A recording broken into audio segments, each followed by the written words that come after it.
Hello, this is Ed Chapman, and this video cast is the second part of my discussion on metabolism. And in this part, we're going to look at the laws of thermodynamics and how they relate to the energy processing and the energy moving of metabolism.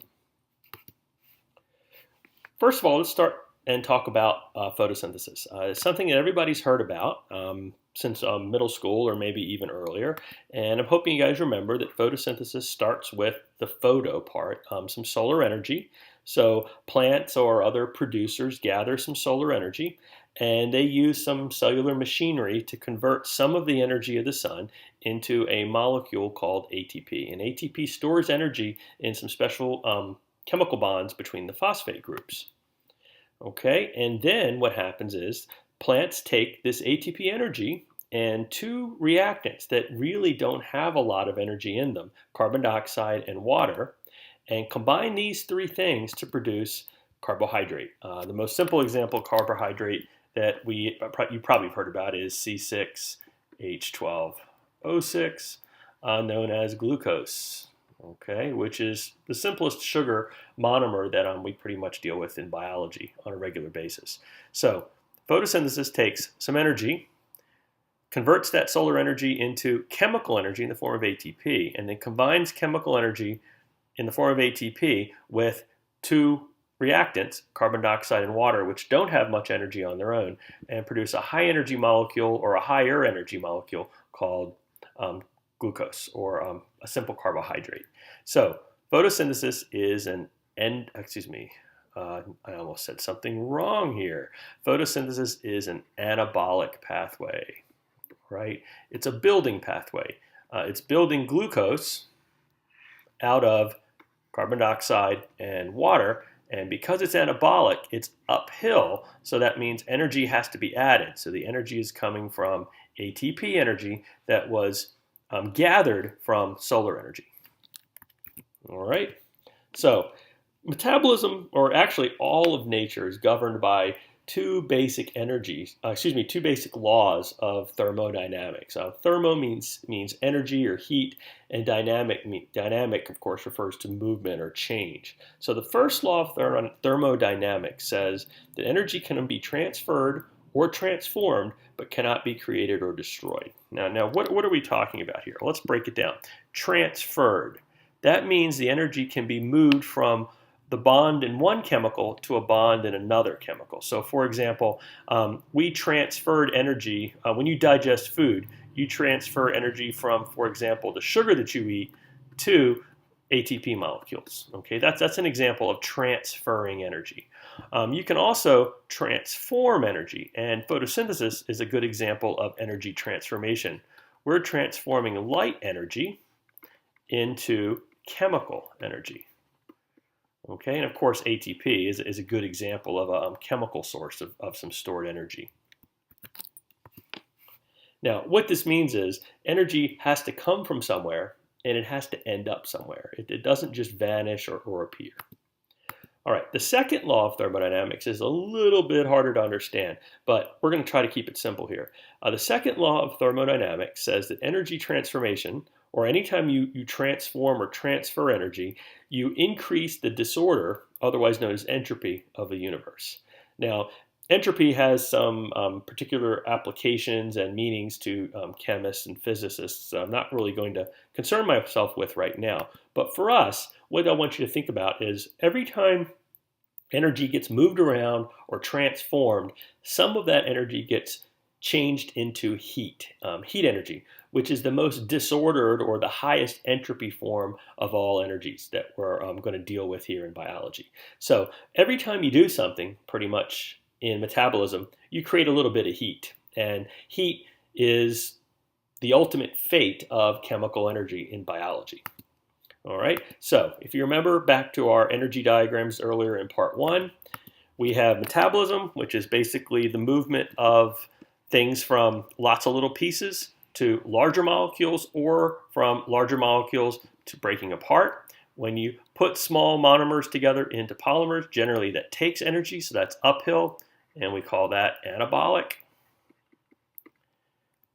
And when you take a large polymer and break it down into monomers, you generally release energy, and we call that catabolic. Okay, so we've got energy absorbing, energy going in, and we've got energy coming out. Okay, so the second law says that anytime you build something or break something, some of the energy in the system is going to get converted into heat. Okay, and I think that'll get you where you need to be in AP biology. All right, now here's a really big idea here. Since metabolic pathways are transferring and transforming energy, they do that, or this happens in living systems to maintain and continue life through time.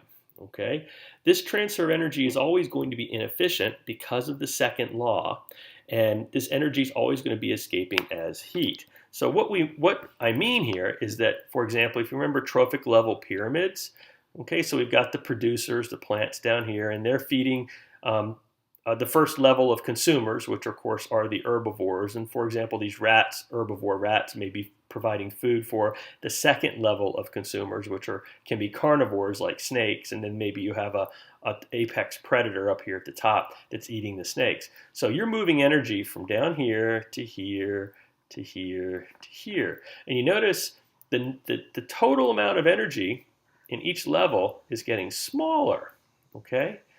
It's decreasing. The producers have the most energy, and this apex predator has the total least amount of energy.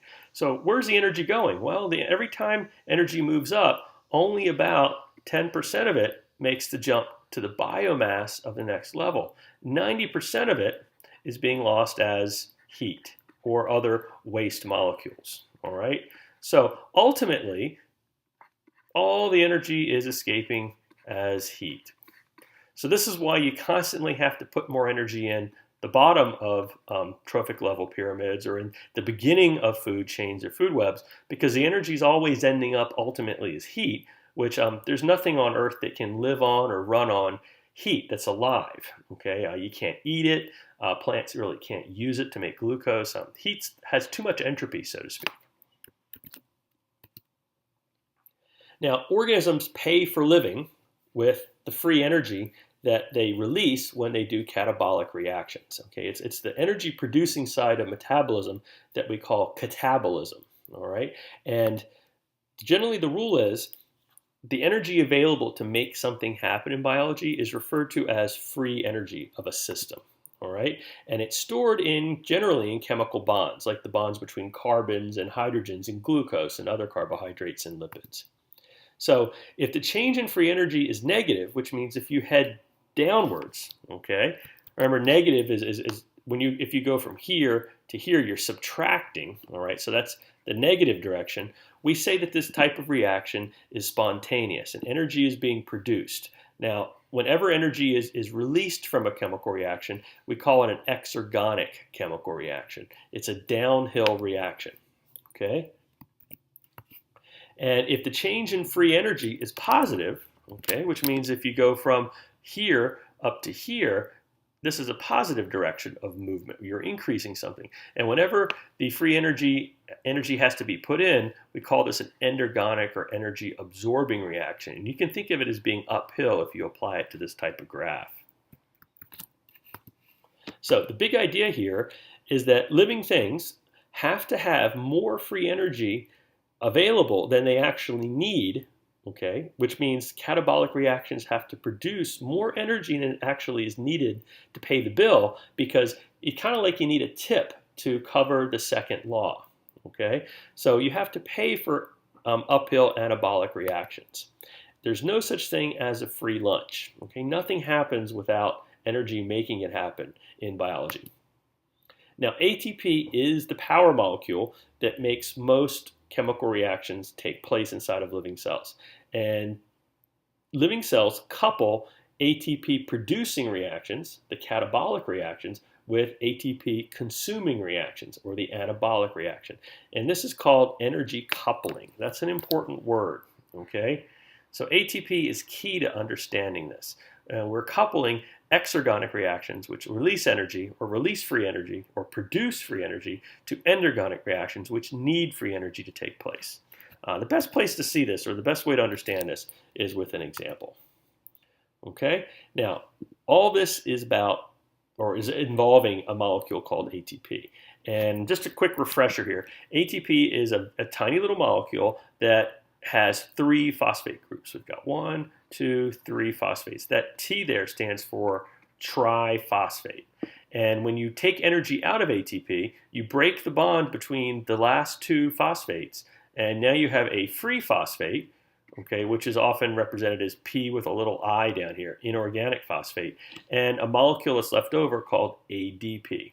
Now, ADP has less energy than ATP, so we can call ATP a higher energy molecule than ADP, all right? So the energy that's released by changing ATP into ADP is free energy that's available to use somewhere else, okay? Now, we have a symbol in chemistry and biology that we use to talk about free energy, and it's G, all right? So G is free energy, and the difference, or the change in free energy, is delta G. So delta, this little triangle, it's a Greek letter from the Greek alphabet. It means change, okay? You may have used that in chemistry to represent change. It's a shorthand way of representing change in writing chemical reactions. So delta G, the delta G, or the change in free energy, when you take 1 ATP molecule, or 1 mole of ATP molecules, and you change them into ADP, an inorganic phosphate, is 7.3 kilocalories per mole. So notice it's negative, okay? So this is downhill. You're moving downhill. So it's a spontaneous reaction, and it releases energy, so we can say that it's exergonic. All right? So changing ATP into ADP gives you 7.3 kilocalories per mole of free energy to work with. All right? So let's look at an example here. Let's say that you want to build a chemical called glutamine. All right? To build glutamine, you've got to take a glutamic acid molecule and add an ammonia to it. All right? Now, these 2 molecules will not spontaneously combine. All right? It's an endergonic reaction. Okay, now what I'm saying here is it's going to cost you some energy to make this reaction take place. Okay, so in order to make glutamic acid and ammonia bond together, you're going to have to add to the reaction 3.4 kilocalories per mole of free energy. Okay, so this energy's got to go into this reaction to make it happen. It's an uphill reaction. It has to be pushed. Now, where are you going to get that energy from? All right, well, how to pay for this. Okay, think about the energy as like a bill that you have to pay. We're going to do this in 2 steps, and we're going to couple the 2 steps. Remember, energy coupling is what we're talking about. So we're going to take glutamic acid, and we're going to react it with ATP, and we're going to produce a glutamic acid that is phosphorylated, which means we have moved one of the phosphate groups from ATP to the glutamic acid. So in a way of thinking about it, we now have an energized form of glutamic acid. We put some energy into it. All right? Now, this combination here is exergonic, or downhill. It's spontaneous. It's the delta G, the change in this reaction is 7.3 kilocalories per mole, negative, downhill. All right? Now, we're going to take this very same molecule, the phosphorylated glutamic acid, and we're going to react it with ammonia to produce our glutamine, which is our final product. Okay, now this reaction is endergonic. It has a cost of 3.4 kilocalories per mole. Now you'll notice that 7.3 or negative 7.3 plus this has a little bit of energy left over. All right. So let's apply this to an energy graph here. So here's our first reaction. We're taking glutamic acid, and we're reacting it with ATP to produce the energized glutamic acid. And then we're taking the energized glutamic acid and reacting it with ammonia to produce glutamine. All right? So ATP per mole is going to give you 7.3 kilocalories of free energy to work with. Okay? And the uphill, taking your reactants, glutamic acid and ammonia, to get to glutamine, that has a cost of 3.4 kilocalories. Now, you only need 3.4 kilocalories, and you have 7.3 kilocalories of energy to work with, So will this reaction take place? Will it happen? Is it legal, so to speak?